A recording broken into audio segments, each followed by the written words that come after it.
माननीय उप मुख्यमंत्री ने बजट पेश किया है और बहुत अच्छे ढंग से संक्षेप में वहां भाषण दिया विधानसभा में, और उसके बाद बजट के महत्वपूर्ण विषयों पर उन्होंने चर्चा भी कर दी है। तो इन सब चीजों के बारे में आपको मालूम है कि लोगों ने बजट में हर क्षेत्र के बारे में ख्याल रखा है।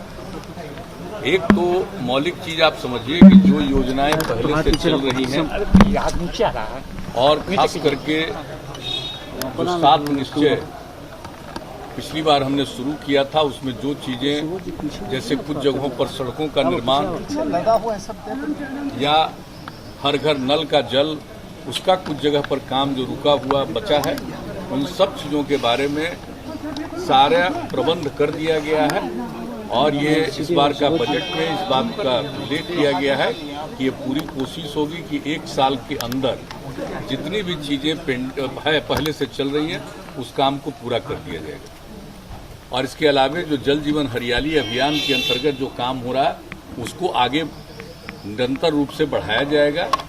और इसके अलावा हमारे उप मुख्यमंत्री जी ने इस बात को पूरे तौर पर चर्चा कर दी है कि जो नया जो आत्मनिर्भर बिहार के लिए 7 निश्चय 2 की परिकल्पना की गई है, उसके बारे में जो कुछ भी कैबिनेट ने पास किया, और जब कैबिनेट ने पास किया तो विभिन्न विभागों ने इसके लिए जो जरूरी योजनाएं हैं उस पर काम किया और बनाया है।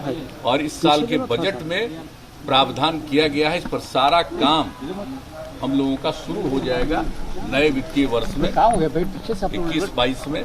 और पूरे तौर पर उन सब चीज़ों के लिए जो कुछ भी है, तो पहले की स्कीम, आगे की स्कीम, और आप जानते हैं एग्रीकल्चर के लिए जो ध्यान दिया जाता है उसके बारे में, सड़कों के बारे में। और सबसे बड़ी बात है कि आप देख लीजिए कि हेल्थ और एजुकेशन दोनों पर और ज़्यादा पैसा खर्च करने के बारे में निर्णय लिया गया है।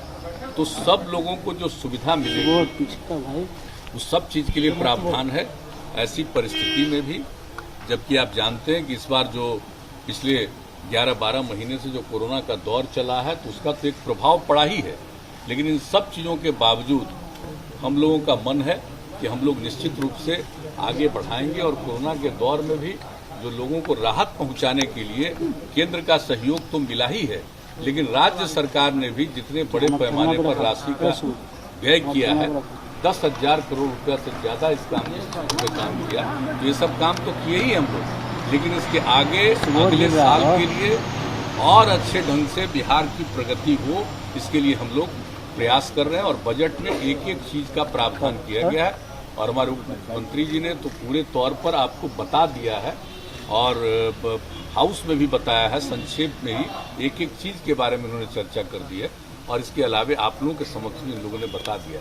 तो हम लोगों को इस बात पर एकदम बिल्कुल, जिसको कहिए कि इसके प्रति हम लोगों का एकदम, जिसको कहिए कि डेडिकेशन है, हम लोग बिल्कुल इस बात को लेकर के वचनबद्ध ही नहीं है। हम उस पर अनुपालन करना चाहते हैं, उसको क्रियान्वित करना चाहते हैं। उसके लिए बजट में बहुत सारे प्रावधान किए गए हैं। ऐसी परिस्थिति में, जबकि आप जान रहे हैं कि आर्थिक स्थिति पर पूरे दुनिया में, पूरे देश में सब पर असर पड़ा है, तो हम लोग उसके अलावे भी सब काम को आगे बढ़ाना चाहते हैं और करना चाहते हैं।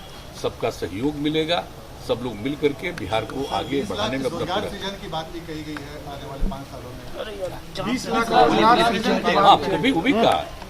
जो आजकल तो लोग बोलते रहते हैं 19 लाख, हम लोगों का 7 निश्चय 2 जो आत्मनिर्भर बिहार के लिए देखा नहीं है, उसमें लिखा हुआ है सरकारी और गैर सरकारी हर प्रकार से लोगों को प्रेरित करेंगे, और 20 लाख से भी ज्यादा लोगों के लिए को रोजगार का अवसर मिले, इसके लिए हम लोग काम करेंगे।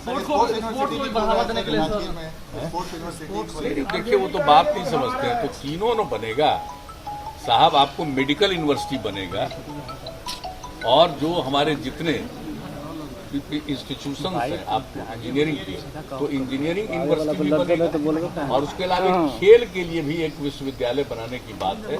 और चूंकि आप जानते हैं कि राजगीर में इतने बड़े पैमाने पर काम हो रहा है, तो यही तय किया गया कि और कहीं किसी जगह लेने की जरूरत नहीं पड़ेगी, वहीं पर विश्वविद्यालय बनाएंगे। तो जान रहे हैं, आज का तय नहीं है, ये तो 10 साल पहले से तय है, और उस पर काम होना जितने बड़े पैमाने पर शुरू हुआ।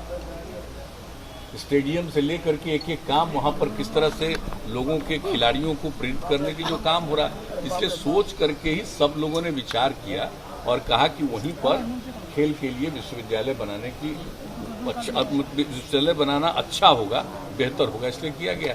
और बाकी हम लोग इंजीनियरिंग के लिए भी और मेडिकल के लिए भी यूनिवर्सिटी बनाएंगे, हम लोगों ने तय कर लिया। और आप जानते हैं कि इसके लिए हम लोगों ने आपस में देखना शुरू कर दिया है कि किसका कहाँ होगा, तो उसके लिए भी सब तैयारी चल रही है। और जब वो अंतिम हो जाएगा कि कहाँ पर और क्या बनेगा, तो उसके बारे में फिर बात इसको घोषणा की जाएगी, हम लोग बनाएंगे। बड़े-बड़े जो मैचेस होते हैं राज्यों में लगता है कि बिहार में भी स्पोर्ट्स अकेडमी बनने से वैसी ये काफ़ी अच्छा होगा। देखिए, स्पोर्ट्स को बढ़ावा देने के लिए तो आप जान रहे हैं, हम लोग प्रारंभ से ही पूरी कोशिश करते हैं। उसके आगे लोगों को भी बढ़ावा देने के लिए हम लोग चाहते ही हैं कि नई पीढ़ी के लोगों को स्पोर्ट्स के प्रति, खेलकूद के प्रति भी आकर्षण होना चाहिए। सबको पढ़ना चाहिए, लेकिन सिर्फ पढ़ना ही काम नहीं है, उसके अलावा खेल कूद के प्रति भी आकर्षण पैदा होता है, तो उसका स्वभाव ही नहीं बेहतर बनेगा, बल्कि उसका भविष्य भी और बेहतर बनेगा। तो पढ़ाई के साथ साथ इन सब चीजों के लिए सर केस किया जा रहा है सोशल मीडिया पर, आवाज नहीं आ रही, क्या कह रहे हैं? मैं कह रहा हूँ पत्रकारों पर केस किया जा रहा है सर, बिहार बोर्ड के पेपर मामले को लेकर लीक हो गया है मैट्रिक का, पत्रकारों को ही केस किया जा रहा है, पत्रकारों पर सोशल मीडिया पर सर। नहीं, ये हम नहीं जानते हैं, लेकिन जब ये बात आई है तो हमने जरूर हमारे कार्यालय से ही ये पूछा गया है और उन लोगों को बताया गया है कि जो भी स्थिति है इसके बारे में बताइए।